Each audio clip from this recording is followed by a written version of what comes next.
দীর্ঘ বছর শাসন করে কমিউনিস্টরা হিন্দু সংস্কৃতিকে আঘাত করলেও হিন্দু সনাতনীদের পিণ্ডদান বন্ধ করতে পারেনি এবং মাথা মুন্ডন বন্ধ করতে পারেনি। এখন কমিউনিস্টদের মাথা মুন্ডন করব আমি। পৌষ সংক্রান্তি মেলায় ভাষণ দিতে গিয়ে এই কথা বললেন সাংসদ বিপ্লব কুমার দেব। এগুলি আমাদের সংস্কৃতি। কমিউনিস্ট এত বছর শাসন করার পরও দেখো আমাদের সংস্কৃতি আঘাত করেছে, কিন্তু পিণ্ডদান বন্ধ করতে পারিনি, মাথা মুন্ডন বন্ধ করতে পারিনি। মুন্ডন তো এখন তাদেরই করাবো আমি, এরারও মুন্ডন করতে হবে, চিন্তা মাত করো।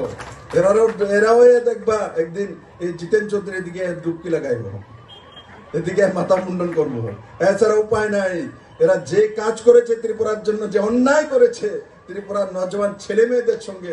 আমি তো বিপ্লব দেব বেঁচে গিয়েছিলাম যে 1998 যদি আমি দিল্লিতে না চলে যেতাম তাহলে আমারও মাথা মুন্ডানি কমিউনিস্ট করে ছেড়ে দিল।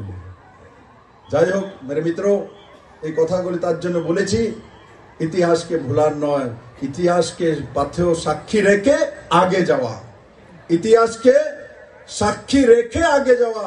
তার জন্য কমিউনিস্ট কি করেছে, কংগ্রেস কি করেছে, সেই ইতিহাসটা, ব্রিটিশ কি করেছে, এই ইতিহাসটা তুলে ধরে বলেছি। কারণ কি অনেকে ভুলে যায়, আজকের দিনে 18 বছর 19 বছর ছেলে কি জানে কমিউনিস্টের সত্তা কি ছিল, জওহরলাল নেহরু কি ছিল, কে জানে, ইন্দিরা গান্ধী কে ছিল, জানে না। তার জন্য এগুলো বলতে হয় আজকের দিনের নিউ জেনারেশনকে কাছে। নিউ জেনারেশনকে যখন জানাবো ইতিহাস এটা আর বর্তমান এটা আর তোমার ভবিষ্যৎ এটা, তখন সে গিয়ে সর্বশ্রেষ্ঠ সন্তান তৈরি হতে হবে।